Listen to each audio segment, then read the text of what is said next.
Gideon était un membre peu performant du groupe de héros qui a été expulsé pour être considéré comme faible. Cependant, après avoir quitté le pays, la princesse étrange qui était amoureuse de lui le suit. Maintenant, elle va le forcer à vivre ensemble tout en prévoyant de l'applaudir pour qu'il ne la quitte jamais. Avant d'être expulsé, Gideon travaillait comme chevalier dans le groupe des héros, combattant aux côtés de sa puissante sœur, Ruti. Mais le sage du groupe, Ares, croyait toujours qu'il était un mâle bêta. Pour prouver son point de vue, Ares a créé une barrière magique et a défié Gideon de la détruire avec une simple épée. Gideon n'a même pas pu égratigner la barrière. Ares a utilisé cet échec comme preuve finale et a humilié Gideon en le bannissant de l'équipe. Le pauvre guerrier aspirant chevalier n'a pas riposté. Au lieu de cela, il accepta ce destin, changea son nom en Red et voyagea jusqu'au calme village de Zoltan pour commencer une nouvelle vie. Sa principale étape est la guilde des aventuriers locaux où il vend sa récolte quotidienne à la réceptionniste Megria. En quittant la guilde, Red rencontre un jeune garçon du coin nommé Tanta. Il admire Red et promet que lorsqu'il deviendra menuisier, il construira une pharmacie pour lui. Plus tard dans la nuit, Red est dans sa chambre en train de compter l'argent qu'il a économisé en vendant toutes les herbes médicinales. Il se rend compte qu'il lui faudra au moins 6 mois pour économiser assez pour ouvrir sa pharmacie. Soudain, on frappe frénétiquement à sa porte. Il s'avère que c'est le père de Tanta, Guns, qui panique comme un sous-chef. Il explique que Tanta est tombé gravement malade et pourrait perdre la vie immédiatement. Red va voir si l'enfant est vraiment en train de mourir. Red affirme que Tanta a une maladie rare appelée œil blanc. S'il ne la traite pas dans les 24 heures, le garçon deviendra aveugle pour toujours.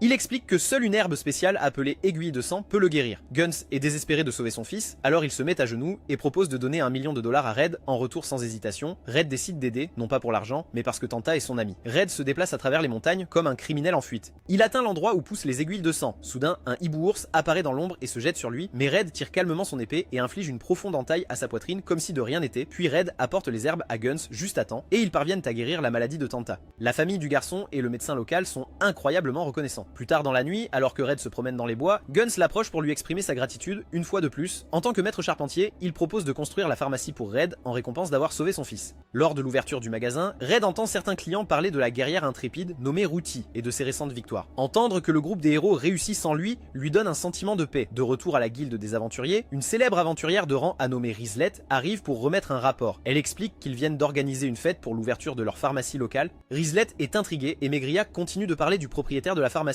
le qualifiant d'homme le plus aventureux et le plus beau du village. D'un autre côté, la toute nouvelle pharmacie de Red est un échec monumental. Il est appuyé sur le comptoir, regardant dans le vide et essayant de comprendre pourquoi il n'a aucun client. Juste à ce moment-là, les carillons de la porte retentissent et une femme entre, le reconnaissant instantanément et l'appelant par son ancien nom, Gideon. C'est l'aventurière de rang A, Rizlet, et les deux s'assoient pour prendre une tasse de thé bien chaud. Il s'avère que cette fille qui ressemble à Kim Kardashian est en fait la princesse d'une nation appelée Lagarvie. Cependant, elle a abandonné sa vie royale parce qu'elle en avait assez des jeux politiques qui ruinaient sa famille. Après cela, elle a rencontré Red et ses coéquipiers et ils partaient ensemble en mission. Quand Rizlet l'appelle par son ancien nom, Gideon, il explique qu'il utilise son nouveau nom, Red. En entendant cela, elle essaie de le draguer juste pour vérifier son dysfonctionnement érectile.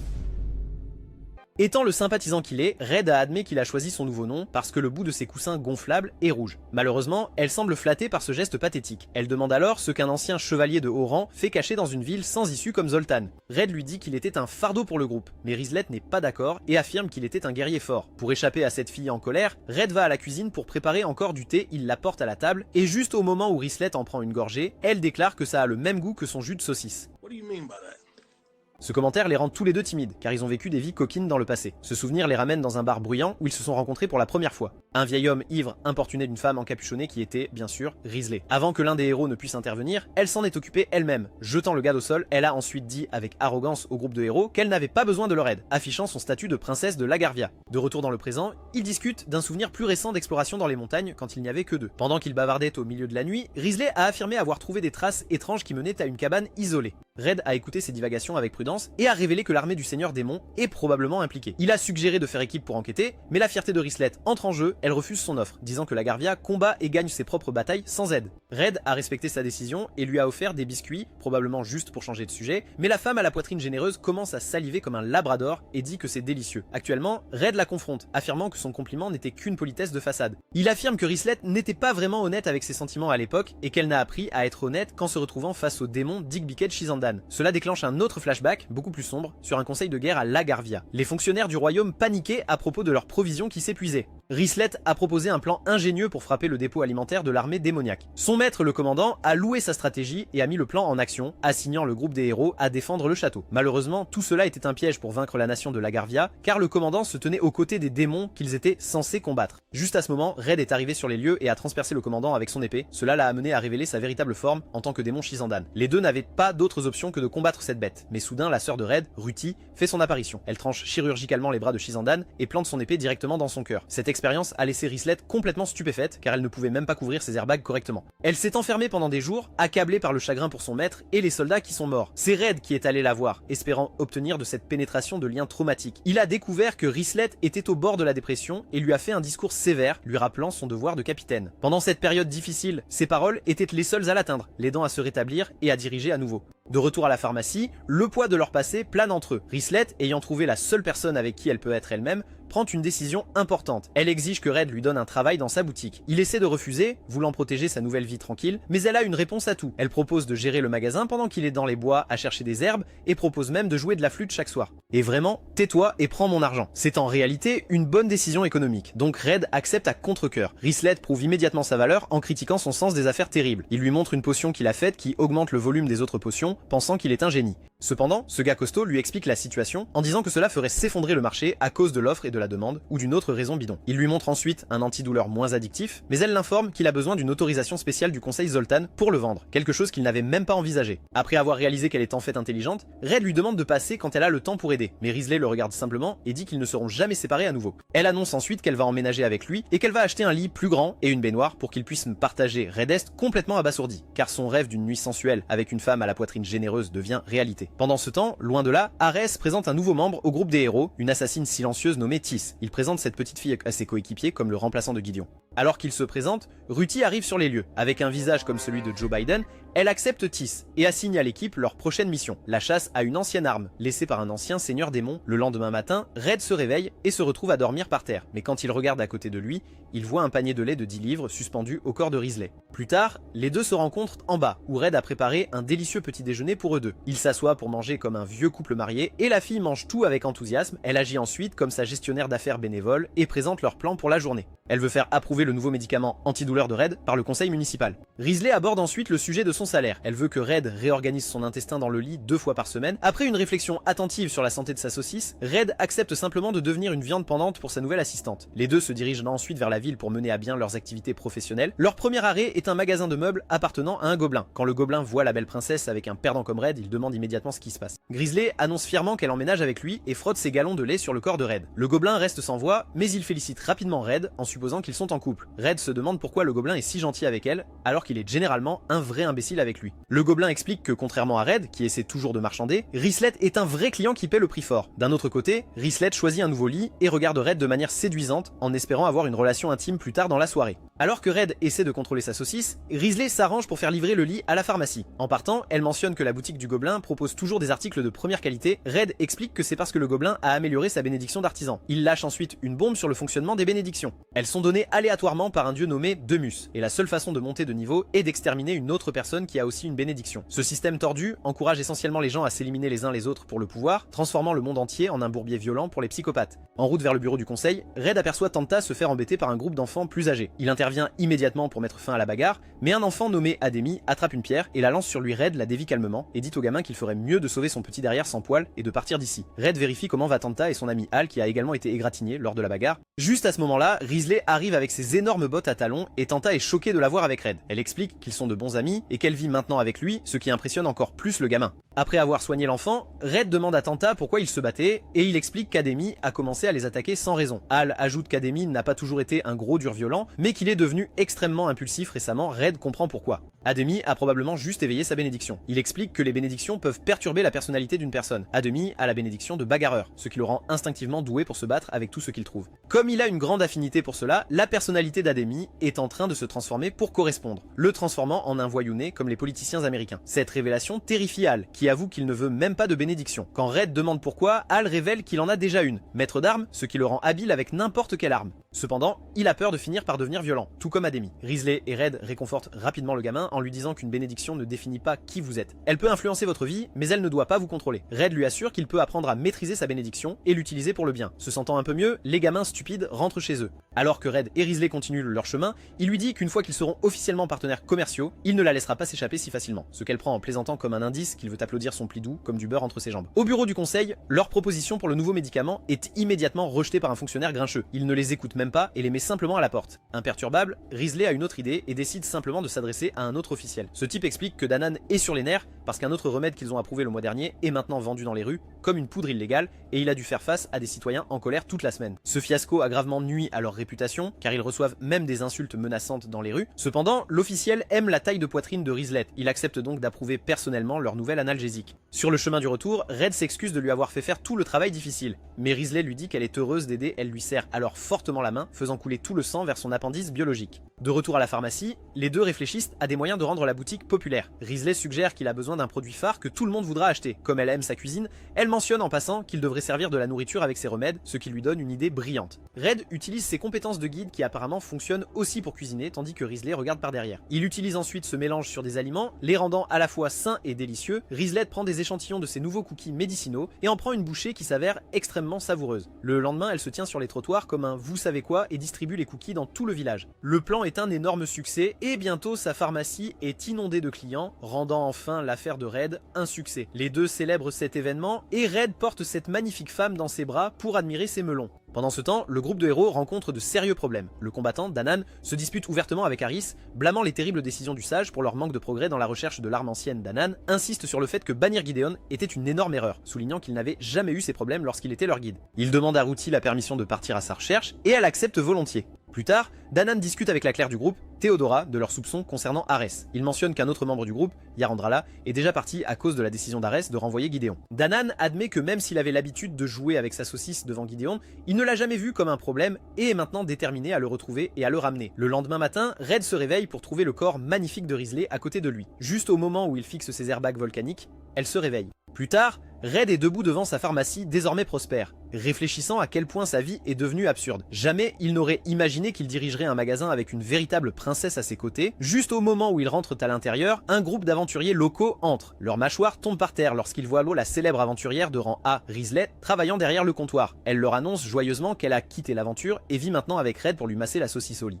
Les nouvelles sont si choquantes qu'une des aventurières, une fille qui avait clairement un faible pour Red, semble complètement dévastée et sort en courant du magasin Risley, annonce alors tranquillement qu'elle veut boire du vin et part acheter une bouteille. Dès qu'elle est partie, Albert, le chef du groupe d'aventuriers de rang B, entre Red, le salue poliment, mais le guerrier aux cheveux argentés va droit au but, accusant Red d'avoir tué l'oursibou dans les montagnes. Red le nie, mais Albert ne croit pas à son explication bidon. Il souligne que l'entaille sur le corps de la bête était nette et profonde, cohérente avec un coup puissant et contondant, exactement le genre de blessure qu'une épée en bronze de Red provoquerait si elle était maniée par un expert. Malgré cela, Red continue à faire l'idiot, ce qui énerve encore plus Albert. Ayant eu assez de cela, Albert dégaine son épée et la pointe vers la gorge de Red, lui disant qu'il allait lui demander de rejoindre leur groupe, mais avant qu'il ne puisse finir sa phrase, Risley réapparaît de nulle part et comme un éclair, elle commence à l'attaquer. Elle a alors sa propre épée au cou d'Albert, menaçant froidement de le tuer s'il ose toucher Red. Albert est bouleversé par cette altercation et il s'enfuit comme un rat infecté. Red intervient rapidement pour la calmer et tente d'expliquer la situation. Cependant, Risley est toujours furieuse et exige des explications de sa part. Elle affirme qu'ils auraient dû simplement exterminer Albert pour son attitude. Red doit lui expliquer que tuer Albert, le seul aventurier de rang B à Zoltan, serait une très mauvaise idée pour la sécurité de la ville. Elle demande ensuite pourquoi il n'a même pas essayé de se défendre.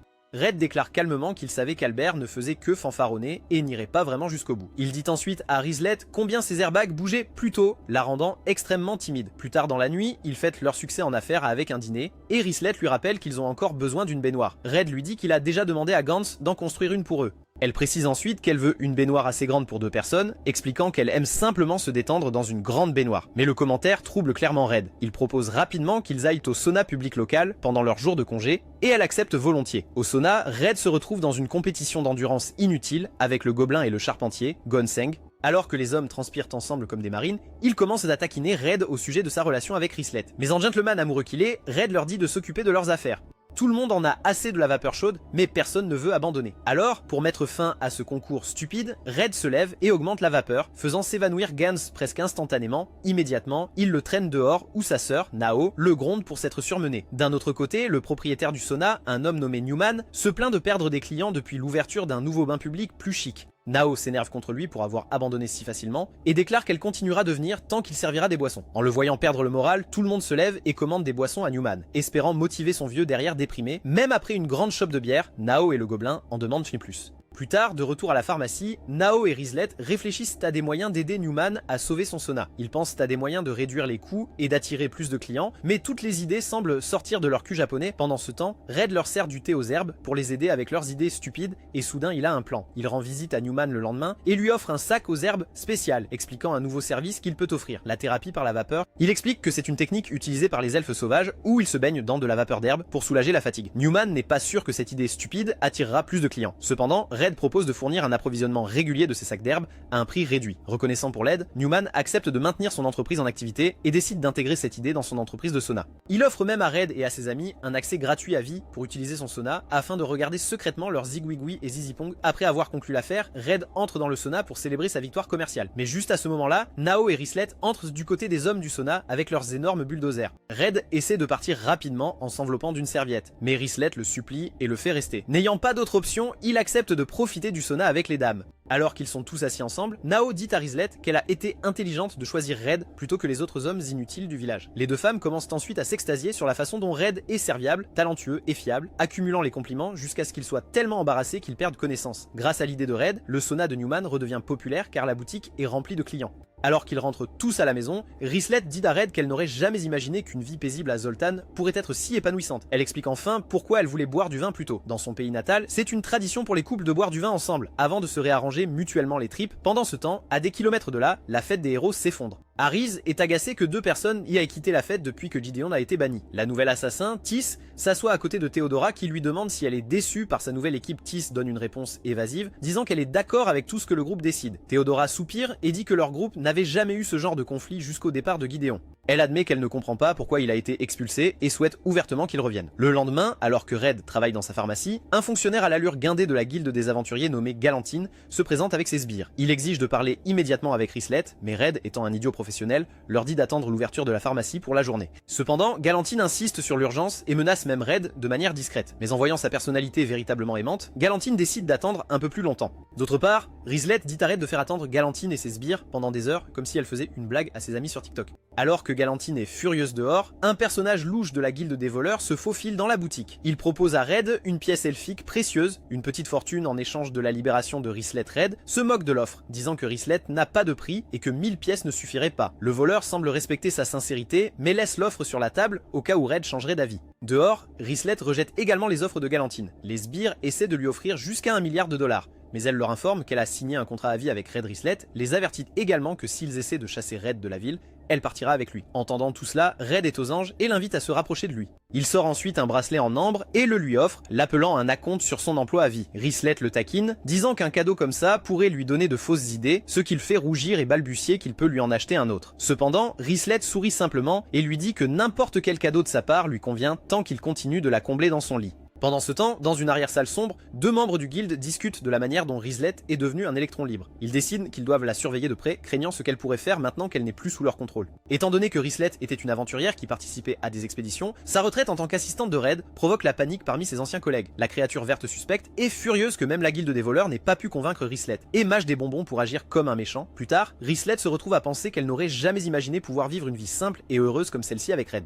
Son esprit revient à la période chaotique qu'ils ont passée à la fête des héros. La scène revient à une situation désespérée dans son pays natal, Logervia, qui était en train d'être détruit par l'armée du seigneur démon. Leur seul espoir était d'obtenir de l'aide de la ville voisine, mais pour cela, ils devaient traverser un territoire contrôlé par des démons avec seulement des tongs. Cependant, Gideon a proposé un plan risqué, traverser les bois envoûtants, un endroit si dangereux que même les démons l'évitaient. Leur premier arrêt a été un village à la lisière de la forêt où ils ont rencontré une elfe nommée Yurandrella qui avait la bénédiction unique de pouvoir parler aux plantes. Elle a expliqué que la magie de la forêt n'affectait pas les gens de son village et qu'elle pouvait s'y déplacer simplement en écoutant les arbres. Gideon a placé toute sa confiance en elle simplement en regardant ses magnifiques melons, faisant d'elle la clé de leur stratégie entière pendant que le groupe de Gideon se préparait à entrer dans les bois. Danan et Théodora sont restés derrière pour protéger le village. Pendant ce temps, Bélier décide d'embaucher des mercenaires louches pour rassembler des informations. Un geste tellement stupide qu'il est pratiquement garanti de se retourner contre lui pendant qu'il traverse les bois. Risley devient immédiatement jalouse en regardant Gideon et Urandrala travailler si étroitement ensemble, bien qu'elle essaie de faire comme si elle s'en fichait. La voyant renverser de la sauce dans les bois, Ruti lui lance un regard vide.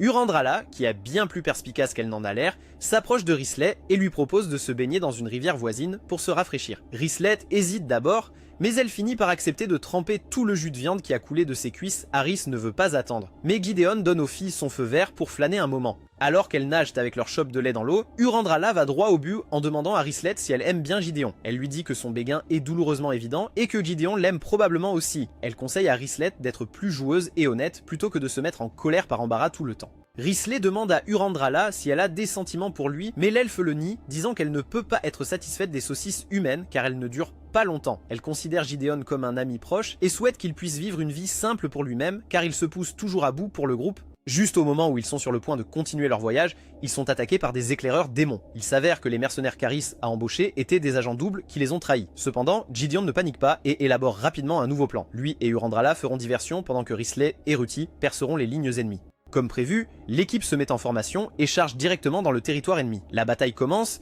et le plan fonctionne parfaitement, principalement parce que Ruti se met en mode Peter Thiel à fond et massacre chaque éclaireur démoniaque sur leur chemin. Quand ils se regroupent, Ruti étreint son frère, s'excusant de l'avoir mis en danger. Après avoir obtenu de l'aide pour son royaume, Risley a décidé de rester à Logervia pour aider à reconstruire sa nation, ne voulant pas gêner Gideon et sa sœur. De retour au présent, Risley se sent reconnaissante que le destin les ait réunis. Alors qu'elle se prépare à faire une livraison, un aventurier au hasard la confronte, menaçant de dire à tout le royaume que leur précieuse princesse renifle l'entrejambe d'un type quelconque. Risley n'en a rien à faire de ces menaces. Elle lui dit qu'elle préfère cette vie, et s'en va, le laissant sans voix. Très loin, Ruti est bien éveillée dans sa tente, incapable de dormir. Elle repense au jour où elle a découvert que son frère avait quitté son équipe Harris, lui avait menti droit dans les yeux, affirmant que Gideon était parti de son plein gré. La bénédiction divine de Ruti, qui semble être équipée d'un détecteur de mensonges intégré, s'est détraquée. Elle a ressenti sa tromperie et l'a attaqué instinctivement, un éclat de son véritable et terrifiant pouvoir traversant son calme extérieur. Cependant, Ruti s'en est sorti un moment plus tard et l'a guéri, mais le mal était déjà fait. Depuis que son frère est parti, elle ressent un immense vide dans sa vie et les mensonges d'Aries ne font que l'agrandir. Le jour suivant, Red fait une livraison au Dr Newman, car son entreprise génère désormais des millions de dollars. Juste à ce moment-là, un tumulte à l'extérieur attire leur attention. Ils se précipitent dehors pour trouver un homme effondré chez lui. Son rythme cardiaque dangereusement élevé. Red, s'appuyant sur sa compétence de premier secours enseignée par Timou, prépare immédiatement un antidote, un geste qui surprend également le médecin. Red explique au médecin son talent extraordinaire qui lui permet de traiter les symptômes même sans connaître la cause. Après avoir stabilisé l'homme,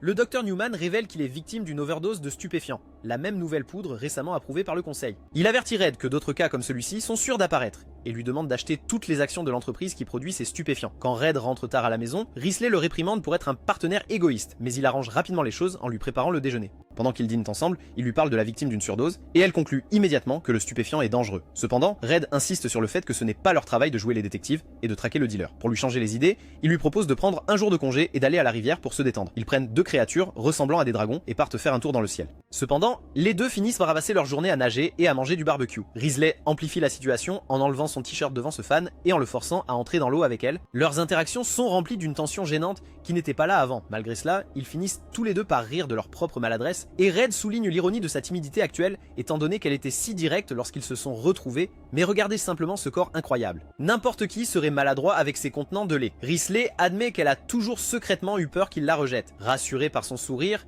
elle se penche et l'embrasse sur les lèvres, lui disant qu'elle veut sentir sa chair en elle. À des kilomètres de là, le groupe de héros avance lentement à travers un vaste désert. Arès révèle que l'arme ancienne qu'il recherche est cachée dans de vieilles ruines à proximité. Alors que le groupe se prépare pour le voyage, l'assassine Tisei collecte de l'eau pour ses amis. À ce moment-là, Ruti s'approche pour boire de l'eau. Tis demande au héros si elle dort parfois, mentionnant qu'elle la voit toujours éveillée la nuit. Cependant, Ruti explique que sa bénédiction héroïque élimine son besoin de sommeil et de nourriture et supprime ses émotions et sensations physiques. Comme si c'était prévu, une puissante tempête de sable se lève dans le désert, mais Ruti reste complètement impassible, comme les héros palestiniens, car le vent et le sable n'ont aucun effet sur elle de retour à Zultan. Red et Risley sont de retour au travail. Risley ne peut pas s'empêcher de penser au nouveau narcotique. Elle affirme que quelqu'un dans le village lui a dit que la poudre fait se sentir comme une toute nouvelle personne. Red écoute calmement cette beauté parler, mais leur conversation est brusquement interrompue lorsqu'un homme blessé entre en boitant dans la pharmacie, suppliant de l'aide. Tandis que Red intervient pour aider l'homme blessé, Risley se précipite à l'extérieur pour voir ce qui s'est passé. Elle trouve bientôt un membre de la guilde des voleurs sous l'emprise de la poudre, attaquant des civils dans la rue. L'homme, agissant comme un véritable fou, attaque Rislet alors que plusieurs de ses copains l'entourent, coupant complètement sa fuite. Cependant, elle se défend facilement portant sa grande poitrine, mais avant qu'elle ne puisse terminer le combat, Albert apparaît et tire sur tous les agresseurs avec son arbalète, éliminant la plupart d'entre eux en quelques secondes. Rislet demande avec colère pourquoi il les a exterminés, mais Albert se moque d'elle et lui dit de sauver ceux qui respirent encore. Ensuite, il se moque d'elle pour ne pas avoir amené son fiancé. Enragé par le commentaire sarcastique, Rislet lève ses armes, mais les abaisse ensuite, expliquant que c'est un petit rituel qu'elle fait pour réprimer l'envie de sa bénédiction de combattant. Plus tard, Rislet retourne à la pharmacie et s'allonge sur l'instrument biologique vibrant de Red. Elle raconte ce qui s'est passé plus tôt avec les voyous, mais Red continue de l'écouter. Quand il lui demande ce qu'elle veut faire à ce sujet, Rislet dit simplement qu'elle veut continuer à sentir le musc qui émane de son entrejambe. Juste à ce moment-là, Tanta et Al passent et ils invitent les garçons à déjeuner. Al parle de son anxiété, il a l'impression que sa bénédiction de maître d'armes est une malédiction. Red suggère que c'est parce qu'il n'a pas encore choisi d'arme à maîtriser. Rislet explique que sans maîtriser une compétence, son anxiété ne disparaîtra probablement jamais, ce qui déçoit le garçon. Après mûre réflexion, Al dit qu'il veut juste aider son père avec son travail de transport de marchandises. Alors, Red lui suggère de maîtriser l'utilisation d'un ruban pour couvrir son derrière afin de prévenir un traumatisme enfantin à l'avenir. Les garçons partent et une femme nommée Ria du groupe d'Albert visite le magasin pour s'excuser de son comportement. Rislet est immédiatement hostile envers elle, mais Ria explique qu'Albert prend trop de quêtes de guilde pour compenser un été paresseux et qu'il s'épuise. Sa bénédiction de champion l'incite à accomplir de grandes actions, mais comme il n'a jamais vraiment maîtrisé ses pouvoirs, il s'est retrouvé coincé à Zoltan, un endroit qu'il déteste secrètement. En entendant cela, Red la rassure qu'Albert ne quittera pas le groupe, parce qu'un perdant ne s'améliore jamais, il pourrit simplement dans son lit en regardant des résumés d'anime. Dans un bar lointain, le combattant Danan noie ses frustrations dans l'alcool lorsqu'un inconnu l'aborde pour lui proposer de l'aider à retrouver Gideon à Zoltan. Une tempête se prépare dehors alors que Red prépare une boisson chaude au miel et au lait, une douceur qu'il faisait pour sa sœur. Quand il mentionne Ruti, Rislet se demande ce que fait le héros ces jours-ci. Cette question plonge Red dans un souvenir d'enfance. Un jeune Red voit d'autres enfants s'accrocher à leur mère pendant un orage. Immédiatement, il va vers Ruti, prétendant avoir peur du tonnerre juste pour pouvoir lui tenir la main. Ruti lui dit qu'elle l'aime et il lui dit qu'il l'aime aussi. Quand elle lui demande s'il restera avec elle pour toujours, Red explique qu'il doit quitter le village pour devenir chevalier, afin de pouvoir partir à l'aventure avec elle. Cependant, il promet de rendre visite pendant ses jours de congé, et Ruti lui demande de lui apporter du lait chaud et du miel du champ de bataille. Malheureusement, le souvenir est brisé par un coup frappé frénétiquement à la porte. Red l'ouvre pour trouver un docteur Newman, totalement inutile, portant un Hal inconscient dans ses bras au lieu de lui sauver la vie. Pendant qu'une tempête tropicale se développe à l'extérieur, Hal est pris en charge sous traitement médical. Les blessures de l'enfant sont graves, remplies de fragments de pierre, et Red se demande ce qu'il faisait dehors pendant une tempête, comme un homme de Floride. Juste au moment où il contemple, Hal se réveille en panique alors que 3 adultes le regardent fixement. L'enfant révèle qu'Ademi, le bagarreur, est devenu complètement fou et les a attaqués avec une hache, lui et ses parents, provoquant la panique tout autour immédiatement. Il se précipite chez Hal pour trouver ses parents assommés. Mais heureusement, ils sont encore en vie. Red sait que c'est une mauvaise nouvelle parce que le père d'Ademi, Mulan, est le capitaine de la garde de la ville. Et cette attaque va plonger toute la ville dans le chaos. Et voilà, cet enfant Ademi disparaît et les gens de la ville deviennent fous comme des manifestations de la génération Z au Népal. Ils demandent justice contre une attaque si odieuse, mais la garde de la ville dirigée par le propre père de l'attaquant, Mulan, est suspectement lente à réagir. Ce ressentiment était prêt à exploser en manifestation violente à tout moment. Pendant ce temps, les parents d'Hal deviennent un symbole de rébellion pour les habitants en colère. Avec eux à l'infirmerie, Hal est confié aux soins de Red et Rislet. Pendant le petit déjeuner, l'enfant, maintenant orphelin depuis une semaine, demande à Rislet de lui apprendre à manier une épée. Elle accepte et ils commencent à s'entraîner dehors. Le garçon se précipite vers ses énormes Pokémon Jigglypuff, mais le petit n'a aucune chance de la toucher. En les voyant s'affronter comme des professionnels, Red félicite Rislet pour ses compétences d'enseignante, mais elle dit humblement que c'est la bénédiction du maître d'armes d'Hal qui fait tout le travail. Elle s'inquiète de ne pas être une bonne enseignante dans les jours à venir. Mais Red lui fait une conversation inspirante et cheesy, lui assurant qu'elle fera du bon travail. Ils finissent pas par éclater de rire et Rislet glisse sa main sur celle de Red pour ériger son mât de drapeau. Cependant, leur séance d'entraînement est interrompue lorsque Nao et Gantz font irruption, paniqués. Ils leur disent que la garde de la ville vient d'arriver chez eux et a emmené Tanta alors qu'il jouait avec son petit ami biologique. Voyant cela, Red et Rislet se rendent à la guilde des aventuriers et demandent de l'aide à Galantine. L'homme accepte de mettre en place une enquête conjointe, principalement parce que cela met Rislet dans sa dette et il peut la séduire le soir. Il leur donne une lettre à remettre au capitaine Mulan qui lui doit apparemment une faveur. Ils atteignent ensuite le quartier général de la garde où les gardes essaient de les arrêter, mais lorsque Red leur montre la lettre, ils peuvent rencontrer le capitaine Mulan en personne.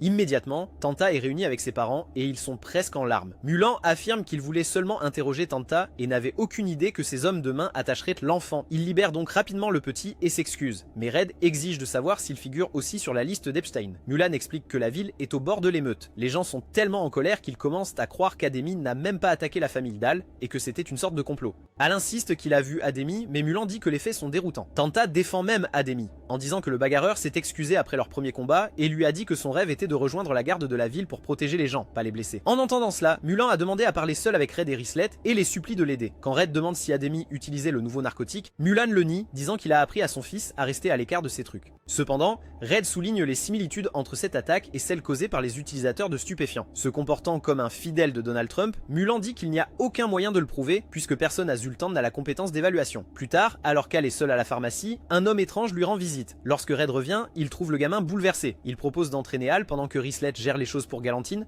Après avoir fini, Al demande à Red pourquoi il n'est qu'un aventurier de Randé alors qu'il est si talentueux. Red lui dit qu'être bon dans quelque chose ne signifie pas que tu dois abandonner le grand sombre dé. Au fil du temps, il est heureux de voir Al finalement accepter sa bénédiction. Le gamin avoue ensuite que l'homme étrange lui a donné une nouvelle épée en lui disant qu'elle venait de quelqu'un lié à Big Hawk, le chef de la guilde des voleurs. L'homme lui a dit qu'avec cette épée, il pourrait devenir un champion comme Rislet. Red, se rappelant des conseils de Théodora, dit à Al de parler à sa nouvelle arme et de lui demander si elle veut abattre des ennemis ou protéger des gens. Pendant ce temps, Rislet traque un vendeur de narcotiques soupçonné. Alors qu'elle est sur le point de le capturer, l'homme explose spontanément. Avant qu'elle ne puisse réagir, d'autres voyous surgissent de l'ombre pour lui tendre une embuscade. Soudain, une silhouette cagoulée intervient et lui sauve la vie. L'homme se révèle être Danan, le combattant du groupe des héros.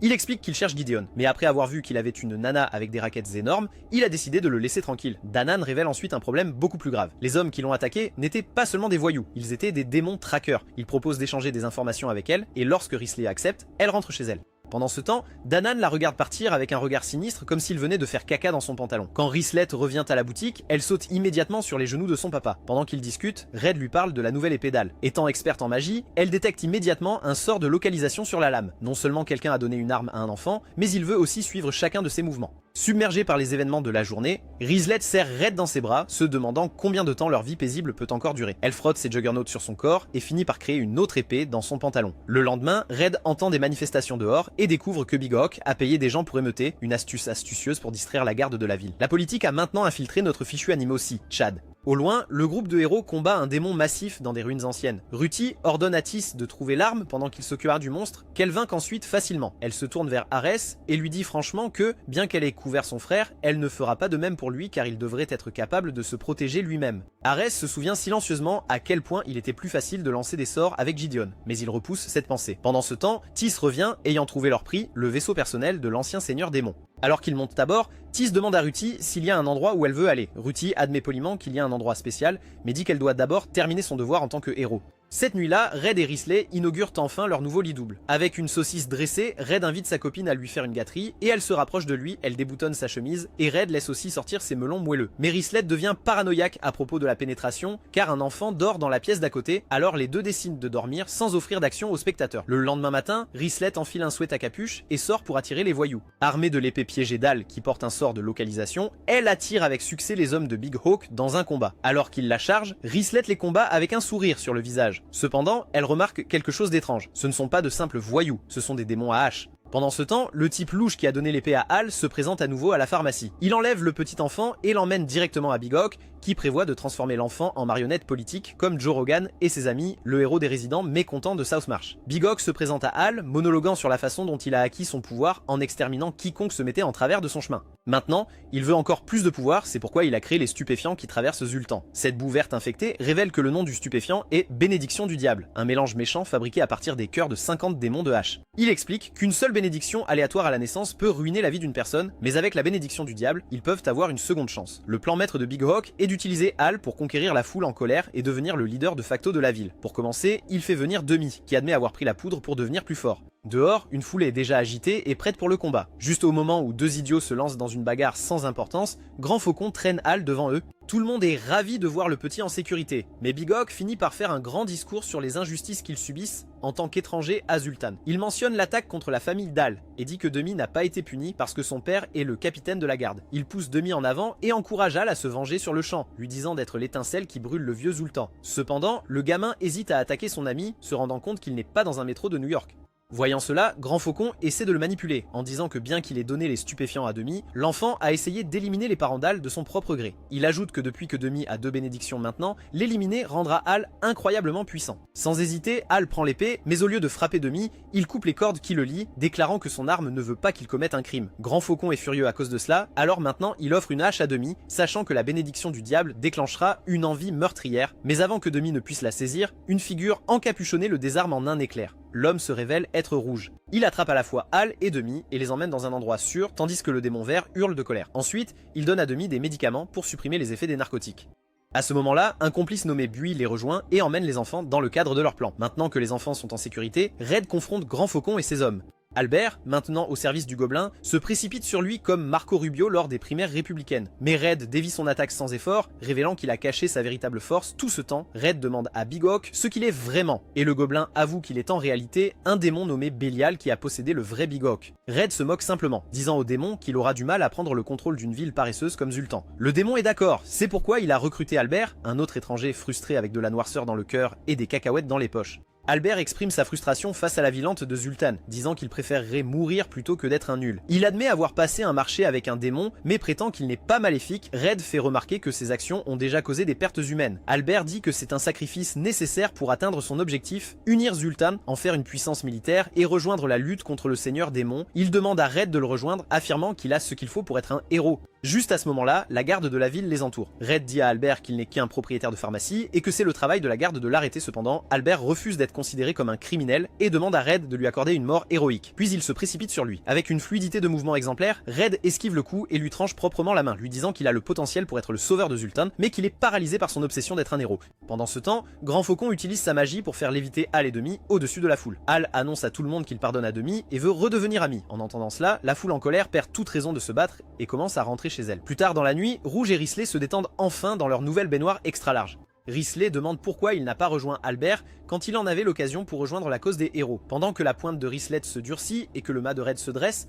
ils commencent à discuter. À ce moment-là, il rapproche la fille et lui dit que tout ce qu'il veut, c'est être avec elle parce qu'il aime la couleur de son sillon entre ses jambes, ce qui la fait rougir ailleurs. L'homme nommé Grand Faucon rend visite au vrai Grand Faucon, mais le gobelin le reconnaît comme le général démoniaque Shisandam. Shisandam avertit l'autre démon, Bélial, des dangers de vendre la bénédiction du diable aux humains. Bélial prétend qu'il l'a fait pour ruiner les plans du seigneur démon, puis révoque son contrat avec Big Hawk. Il téléporte le démon dans la cellule de prison d'Albert, où ils commencent à se quereller. Mais en quelques minutes, le démon forge un nouveau contrat avec Albert et parvient à s'échapper de la cellule en utilisant une sorte de magie noire. Le lendemain, Hal part pour sa première véritable aventure avec ses professeurs. Red le regarde partir, se demandant si ses arrières seront en sécurité avec ses professeurs de retour au camp des héros. Ares fait une crise comme l'avocat d'Andrew Tate en voyant Rooty partir avec Tis dans le vaisseau aérien. Theodora lui dit froidement que le héros peut très bien se débrouiller sans lui. Elle entre ensuite dans la tente de Rooty et découvre qu'elle a laissé son vibromasseur derrière elle. Un signe clair qu'elle s'apprête à disparaître du radar. De retour à Zultan, le général démon Shisandan, toujours déguisé en l'aventurier serviable Big Hawk, rapporte l'achèvement de ses quêtes à Maigria à la guilde. Ses bonnes actions lui confèrent officiellement le statut d'aventurier de rang B, et il continue de faire semblant d'aider la ville en enquêtant sur l'affaire des stupéfiants Devil's Blessing, jouant la carte de la patience comme Elon Musk. Pendant ce temps, Rooty et Tis sont en route pour Zultan. L'objectif de Rooty est de trouver un alchimiste pour fabriquer plus de stupéfiants Devil's Blessing. Il est révélé qu'elle a rencontré un faux Big Hawk qui a gémi devant elle et a donné tous les détails. Sans y réfléchir à deux fois, elle a englouti la poudre comme des bonbons, ce qui a rendu même le démon paranoïaque. En conséquence, Rooty découvre que ces narcotiques sont la seule chose qui peut supprimer sa bénédiction héroïque et lui permettre de ressentir des émotions humaines normales. Elle dit à Tis qu'une fois arrivée, elle doit être traitée comme une roturière, une demande qui rend l'assassin stoïque nerveux. À la pharmacie, les affaires sont lentes et Red s'ennuie à mourir. Il essaie de trouver un nouveau produit phare pour attirer les clients. Pendant le froid, Risley mentionne que dans son pays natal, les gens utilisent des chauffe-mains spéciaux, ce qui donne à Red une idée brillante. Il se met au travail pour développer sa propre version avec une formule à base de plantes uniques. Il distribue des échantillons partout en ville. Il présente même le produit non réglementé aux médecins et avant qu'il ne le sache, il remporte un succès immédiat. Mais dans sa précipitation, l'idiot a oublié d'en garder un pour lui. En retournant à la boutique, frigorifié, il croise sa copine Risley. Elle se moque de son oubli et partage le chauffe-main qu'elle lui avait gardé. La neige commence à tomber sur ce couple espiègle. Ils se blottissent sur un banc à proximité. Elle demande à Red pourquoi il continue de la regarder au lieu de profiter de la neige. Comme un vrai romantique, il lui dit que c'est la première fois qu'il peut la voir sous la neige. Et les deux continuent de flirter avant de s'embrasser, pensant que personne n'est là. Ailleurs dans la ville, Ruti et Tisei se changent dans vêtements de citoyens ordinaires pour se fondre dans la masse. Ils conviennent de ne pas utiliser leur vrai prénom pour éviter d'attirer l'attention. Cependant, leur plan brillant rencontre immédiatement un obstacle à un pont où un chevalier stupide nommé Otto bloque le passage, exigeant un péage de 100 $ de toute personne souhaitant traverser Ruti, avec ses émotions désormais déchaînées grâce à la poudre qu'elle a engloutie, n'hésite même pas. Elle attrape le chevalier et le jette dans la rivière glacée en dessous comme un frisbee. Tis est horrifié, craignant que son comportement impulsif ne les trahisse. Peu de temps après, Red traverse le même pont et trouve Otto nu, essayant de lui soutirer de l'argent pour acheter de nouveaux vêtements et une armure. L'homme montre ses abdominaux et menace de le rouer de coups. Cependant, il jette Otto à la rivière nonchalamment sans dire un mot. La tournée chaotique de Zoltan par Ruti continue alors qu'elle traîne un monstre tué jusqu'à la porte de la ville, annonçant qu'il aurait causé des ennuis plus tard. Tis est pratiquement en train de faire une attaque de panique, stressé par la façon dont les actions de Ruti les font se démarquer. Plus tard, Red s'arrête à un stand de nourriture où il se retrouve par hasard à côté de Tis. Red, toujours l'analyste, étudie les manières de Tis. Il remarque ses armes dissimulées coûteuses et sa posture professionnelle, et en déduit qu'elle doit être une tueuse à gages hautement qualifiée de Rusitis. À son tour, analyse Red. Elle voit les cicatrices et les callosités sur ses mains, et réalise que c'est un guerrier aguerri qui a survécu à d'innombrables batailles au lycée. Les deux pros se regardent avec suspicion, mais ne disent rien, prenant leur nourriture à emporter. De retour à l'auberge, Tis avertit Ruti à propos de l'homme qu'elle a rencontré, lui disant qu'il est dangereux et pourrait leur causer des ennuis. Elle explique qu'il a remarqué son équipement dissimulé, ce qui signifie qu'il doit être l'un des meilleurs aventuriers de Zoltan. Un homme sans raison apparente de vivre dans une ville si tranquille, à moins qu'un ver ne lui mange le cerveau de l'intérieur. Ruti suppose qu'elle parle de Big Hawk, le nouveau héros de rang B, mais Tis dit que les apparences peuvent être trompeuses. Elle insiste sur le fait que l'homme avait la prestance d'un chevalier vraiment entraîné. Elle demande à Ruti s'il devrait travailler avec lui ou contre lui. En réponse, Ruti dit qu'ils ne peuvent pas travailler avec lui parce que l'alchimiste qu'elle cherche est actuellement enfermé dans la prison de Zoltan. Ruti, essayant de planifier une évasion de prison, tente de réfléchir comme son frère Gideon le ferait, souhaitant qu'il soit là pour l'aider. En même temps, une fée entre en trompe dans la pharmacie avec ses séduisantes cuisses extraterrestres et conduit d'urgence Red et Risley vers un patient malade. Un puissant élémentaire d'eau Red l'examine et détermine qu'elle est sous une puissante malédiction qui épuise son énergie spirituelle. Il lui donne des médicaments pour l'aider et Risley pense que la récente vague de froid dans la ville est probablement liée à la même malédiction plus tard. Ruti retrouve l'alchimiste, Godwin, dans sa cellule de prison et exige qu'il fasse plus de bénédictions du diable pour elle. L'alchimiste est terrifié par le regard mort, dénué d'émotion, qu'elle lui lance et accepte de faire tout ce qu'elle veut. Après l'avoir libéré, Ruti remarque qu'il a quelques blessures et demande à Tis de recommander une bonne pharmacie. Tis, se souvenant de la nourriture délicieuse du stand, lui parle du nouveau magasin populaire qui vend ses incroyables chauffe-mains logarviens. Maintenant, Ruti et Tis se dirigent vers la pharmacie. Quand Ruti passe la porte, elle et Red se croisent du regard. Pendant un instant, ils sont tous les deux sous le choc, mais le choc de Ruti se transforme rapidement en un bonheur immense. Elle se précipite en avant et jette ses bras autour de son frère perdu depuis longtemps. Tout le monde dans la pièce est complètement abasourdi d'apprendre que le propriétaire de la pharmacie locale et le héros sont frères et sœurs. Tis, toujours professionnel, demande à Red s'il est acceptable de laisser Godwin partir après avoir assisté à leur retrouvailles. Quand Red l'assure que le type est digne de confiance, Tis se présente enfin.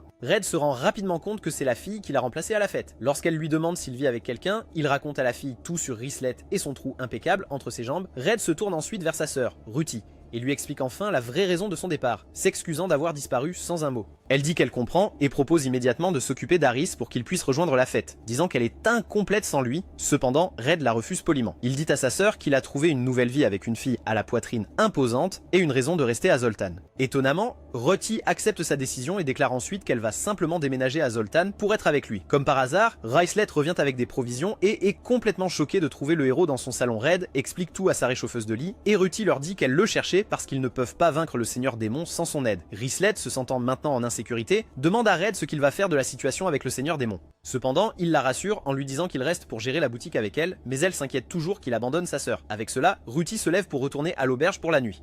Étant le frère aimant qu'il est, Red se lève aussi et promet qu'il sera toujours là pour elle. Sur le chemin du retour, Ruti ressent une douleur vive venant de sa bénédiction. Elle réalise qu'elle a oublié de réprimer ses émotions lorsqu'elle était avec Red, et la soudaine vague de bonheur provoque un contre-coup. Elle prend rapidement une autre dose de la poudre de bénédiction du diable pour s'affaiblir. De retour à la pharmacie, Risley remet en question la décision de Red. insistant sur le fait que sa sœur a clairement besoin de lui. Cependant, il dit à sa principale compagne qu'il y réfléchira comme un vrai mâle alpha. Pendant ce temps, à l'auberge, Godwyn panique et dit à Tis qu'ils doivent quitter la ville immédiatement avant qu'il ne soit attrapé et exécuté. Tis transmet le message à Ruti, qui dit qu'elle reste une semaine de plus pour chercher des ruines elfes avant de partir. Alors que Ruti s'avance vers elle, Tis ressent soudain une vague de pure intimidation l'envahir. Un aperçu du véritable pouvoir terrifiant du héros. Instinctivement, elle dégaine son arme pour se défendre. Cependant, Ruti s'excuse immédiatement, disant qu'elle ne voulait pas faire de mal, et Tis réalise qu'elle a réagi de manière excessive comme les détracteurs de Charlie Kirk. Elle commence à voir Ruti sous un nouveau jour, une fille écrasée par l'immense responsabilité d'être le héros, isolée par son propre pouvoir et ses mauvaises compétences en communication. Pour briser la glace, Tis sort son araignée de compagnie pour que Ruti puisse la toucher, et les deux filles commencent enfin à devenir amies.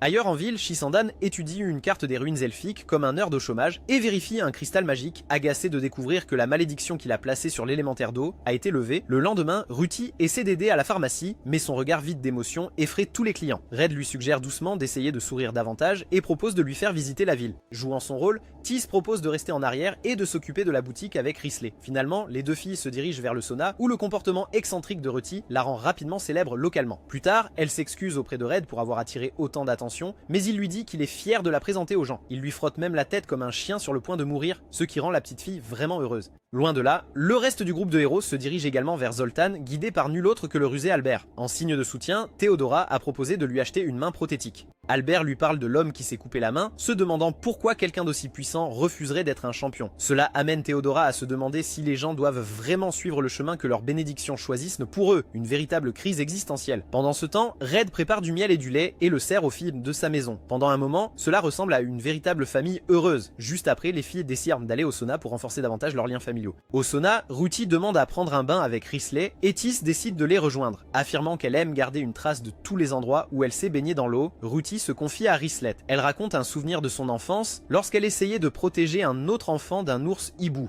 Déjà enfant, sa bénédiction l'obligeait à risquer sa vie pour les autres, même si cela les mettait généralement mal à l'aise. Dans ce moment de terreur, elle ne pouvait penser qu'à son frère, elle a crié son nom et Red est apparu instantanément, coupant l'ours hibou en deux. Ruti raconte à Risley comment son frère a toujours été là pour elle, pleurant pour elle quand elle souffrait, et comment sa présence était la seule chose qui la rendait heureuse. Elle admet qu'à cause de sa bénédiction, elle n'apprécie plus les choses comme les bains ou la nourriture, mais elle se souvient encore de ce qu'elle ressentait. Elle regarde ensuite les formes de Risley avec envie, disant qu'elle aimerait pouvoir pleurer et rire librement. Enfin, la digue cède, et Ruti se met à pleurer comme une fille normale. Elle avoue qu'elle n'a jamais voulu être une héroïne. Tout ce qu'elle a toujours voulu, c'était d'avoir des airbags brillants comme Risley. En regardant cela, Tis réalise que Ruti s'accroche au passé car sa bénédiction lui a volé son présent et elle trouve une nouvelle détermination pour l'aider le lendemain. Red remercie Tis d'être une bonne amie pour Ruti, admettant qu'il est conscient des changements dangereux que sa sœur subit à cause de sa bénédiction. Lorsque Tis explique comment un démon de contrat est après sa sœur, tout le monde commence à paniquer. Red réalise qu'il doit parler à l'alchimiste, Godwyn, pour en savoir plus sur les effets secondaires de la bénédiction du diable. Quand elle demande à Red s'il est en colère contre Ruti pour avoir libéré Godwyn de prison, il lui dit de fermer son clapet ou sinon il la donnera à manger aux chiens. En entendant cela, Tis lui dit qu'elle ira au port pour acheter l'équipement dont Godwyn a besoin pour fabriquer plus de poudre et le groupe se prépare à louer des drakes pour leur voyage dans les montagnes. Au port, Red tombe sur le vrai Danan et les deux vieux amis décident de se retrouver autour d'un thé. Au même moment, le groupe de Théodora et Albert rôde également autour du port, essayant de recueillir des informations, tandis qu'Aris s'éloigne pour faire ses propres affaires. Ils aperçoivent Red et Danan ensemble et décident de les suivre. Se cachant dans l'ombre comme une bande d'amateurs, Danan dit à Red que la fête a été un désastre complet sans lui, c'est pourquoi il est venu le chercher. Red cependant réaffirme sa décision de rester à Zoltan. Danan dit qu'il va rester un peu plus longtemps pour voir la nouvelle vie de Red et profiter de quelques plaisirs. En attendant, Red lui dit alors que Ruti est aussi en ville et lui explique toute sa situation avec la poudre, ce qui choque Danan. Il devient immédiatement déterminé à travailler avec Red pour la sauver. Alors qu'ils partent pour discuter de leur plan, un autre Danan, un imposteur, rencontre Aris dans une auberge. Ce faux Danan raconte à Aris tout ce qu'il sait sur la localisation de Gideon. Aris est furieux d'apprendre que Gideon vit une vie paisible avec une princesse et exige de savoir où se trouve sa pharmacie. Il se précipite furieusement vers la boutique de Red et tel un véritable républicain de droite du Texas, commence à tout détruire sur son passage. Pendant ce temps, le vrai Danan révèle à Red la terrible vérité, Shisandan est toujours en vie. Le démon l'a attaqué et durant le combat, une créature lui a arraché le bras. Alors qu'il parle, il repère un dragon dans le ciel portant Aris et le faux Danan vers les montagnes où Ruti est allé explorer et il décide immédiatement de suivre Red, rattrape d'abord Risley et lui raconte ce que Danan a dit. Elle s'excuse de ne pas lui avoir dit qu'elle avait rencontré Danan auparavant, mais Red réalise rapidement que l'homme qu'elle a rencontré était en fait le démon déguisé. Ils conviennent tous les deux que cette mascarade a assez duré. Ils décident de se battre et d'en finir une bonne fois pour toutes, afin qu'ils puissent enfin recommencer à sauter sur les genoux les uns des autres. Red se précipite vers les ruines elfiques, naviguant dans l'ancien labyrinthe avec aisance grâce à son talent de guide. Il trouve la pièce où Godwyn se cache et lui dit d'appeler Ruti. L'alchimiste refuse d'abord, terrifié par ses pouvoirs, mais Red lui tord simplement le bras comme des spaghettis jusqu'à ce qu'il crie de douleur. Comme prévu, Ruti entre immédiatement dans la pièce. Red lui dit qu'il travaille sur une concoction spéciale pour l'aider à réduire sa bénédiction. Elle ne comprend pas, disant qu'elle a toujours pensé que son rêve était de devenir chevalier et de sauver le monde. Cependant, Red la corrige, en expliquant que son seul véritable objectif a toujours été de la protéger, car elle est la chose la plus précieuse dans sa vie. Il lui dit qu'il ne se soucie pas si elle arrête d'être l'héroïne. En entendant cela, Ruti se demande si c'est vraiment bien pour elle de faire ce qu'elle veut. Red la rassure en lui disant que sa vie lui appartient. En entendant cela, la petite fille le serre fort dans ses bras, lui disant qu'il est le meilleur grand frère du monde.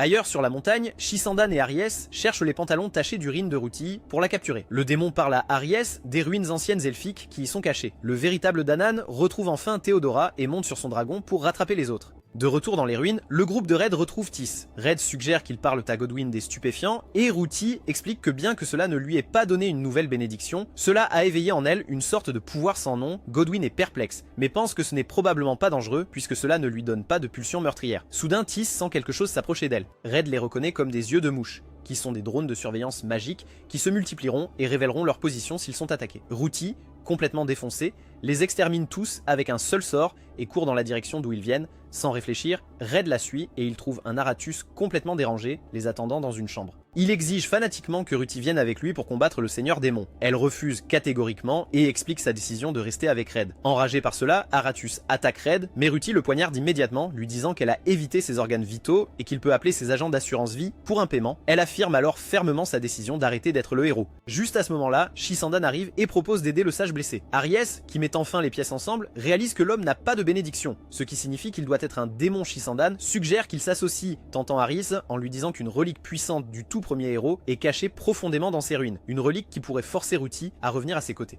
Bélier, maintenant complètement délirant, est déterminé à trouver la relique du héros à tout prix. Il croit que le but de toute sa vie est de se battre aux côtés de son héroïne, Ruti, et il fera tout pour que cela devienne une réalité. De retour avec le groupe, Rislet raconte à tout le monde leur rencontre avec le sage déséquilibré, et il réalise que les yeux de mouche étaient son œuvre. Pendant ce temps, Tis détecte les mouvements d'Aratus à proximité, confirmant qu'il se dirige vers les niveaux inférieurs des ruines avec une autre personne qu'il suppose correctement être Shisandan. Avec ces informations, le groupe décide de le poursuivre pour arrêter son plan stupide, et Godwyn n'a pas d'autre choix que de suivre comme Mike Pence pour rester en sécurité. Pendant ce temps, Théodora conduit Danan dans les ruines. Elle lui dit qu'elle l'a amené là parce qu'elle veut qu'il soit avec elle quoi qu'il arrive. Danan, qui n'a pas de temps pour ses sottises cryptiques, lui dit simplement de faire ce qu'elle veut pendant qu'il fait la même chose. Il se fraye ensuite un chemin à travers les ruines et trouve Aries et Shisandan le démon l'attaquent immédiatement, mais Danan, renforcé par sa nouvelle prothèse, le surpasse facilement. Shisandan appelle désespérément Aries à l'aide. Après un moment d'hésitation, Aris lance un sort pour distraire Danan, permettant à Shisandan de le poignarder et de le faire exploser de l'intérieur avec un sort puissant. Malgré le coup fatal, Danan parvient à continuer de se battre contre le démon, qui a maintenant révélé sa vraie forme jusqu'à ce qu'il s'effondre finalement. Alors que Danan tombe, Aris note à quel point il se sent calme après avoir trahi un allié.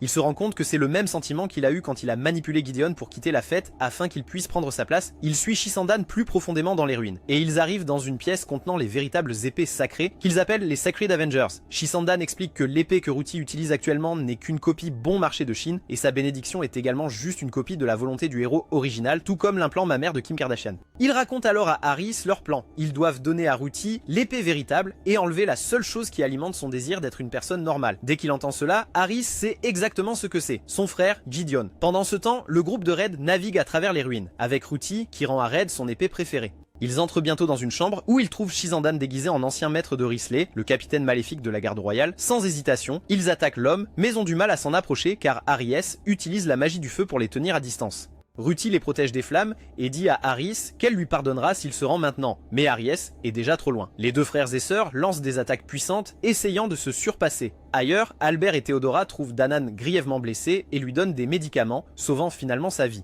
D'un autre côté, le combat entre Ruti et Aries fait rage. Aries essaie de forcer Ruti à toucher le Vengeur Sacré comme un fichier PDF, mais elle crée un tourbillon massif qui brise les armes de tout le monde soudain. Théodora saute pour goûter à l'action. Elle enchaîne Risley près d'un monstre et commence à combattre Ruti, déclarant que le héros doit être sacrifié pour le bien du monde. Ruti insiste sur le fait qu'elle ne veut plus être l'héroïne, mais Theodora soutient que d'innombrables vies seront perdues si elle ne remplit pas son devoir. Elle affirme que même si Gideon est fort, il ne peut pas vaincre le Seigneur Démon sans son aide. Quelques instants plus tard, Rislet se libère des chaînes et confronte Theodora, lui demandant pourquoi elle pense qu'il est acceptable de placer le destin du monde sur les épaules d'une seule personne. Theodora lui rappelle que le groupe de héros a sauvé son village, mais Rislet la corrige en disant que c'était leur stupide petite fête, un groupe constitué d'individus avec leurs propres croyances qui ont sauvé sa patrie, pas une quelconque volonté divine homosexuelle. Cependant, elle soutient que les gens sont plus que leur bénédiction. Theodora la renvoie rapidement, disant qu'elle ne devrait pas remettre en question le plan du Tout-Puissant. Mais Rislet lui dit qu'elle a tort de mettre un fardeau aussi lourd sur quelqu'un qui est manifestement malade. Pendant ce temps, Ruti voit le monstre reprendre conscience et le tue comme une reine pour protéger Rislet. Mais Aratas lance un autre sort, créant un mur de fer qui les sépare des autres.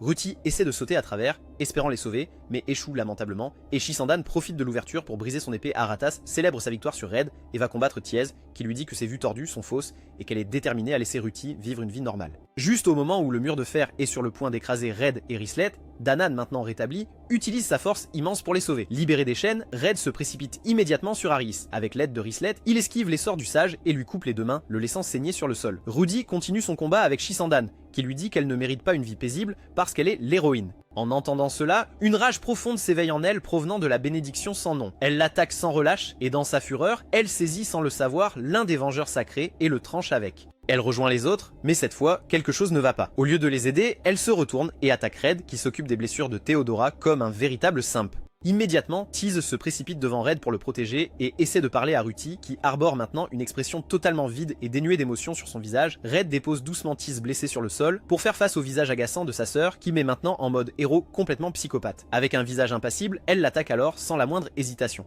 Red esquive habilement son assaut et avec son épée de bronze bon marché, il la désarme proprement. Involontairement, le choc de la manœuvre ramène enfin cette petite fille à ses sens immédiatement. Rudy se précipite vers Thiez, essayant de la soigner de ses blessures. Mais ses pouvoirs ne répondent pas, la faisant se sentir complètement impuissante pour la première fois de sa vie. En revanche, Theodora, développant soudain une conscience éclairée, intervient et soigne les blessures de Thiez à la place. Elle dit qu'elle ne demandera pas pardon, affirmant qu'elle croyait vraiment que trahir Rudy était son seul choix. Theodora admet qu'elle n'a jamais compris pourquoi Rudy n'a pas cherché Gideon. Mais après toutes ces galères, elle se rend compte qu'être un héros est un destin solitaire et cruel qui n'est pas fait pour tout le monde. Un peu tard pour cette révélation, mais ce n'est pas grave. Alors que Theodora se prépare à accepter sa punition, Albert interrompt en argumentant qu'elle s'est battue pour le bien du monde et qu'elle devrait être épargnée. Juste à ce moment-là, Thiez reprend connaissance et s'excuse auprès de Rudy de l'avoir inquiété. Mais Rudy est simplement soulagé de l'avoir en vie. Enfin, Rudy dit à Theodora qu'elle n'a jamais voulu être l'héroïne, elle veut juste mener sa vie de citadine. Elle dit que la détermination tordue de Theodora fait d'elle plus une héroïne qu'elle ne l'a jamais été.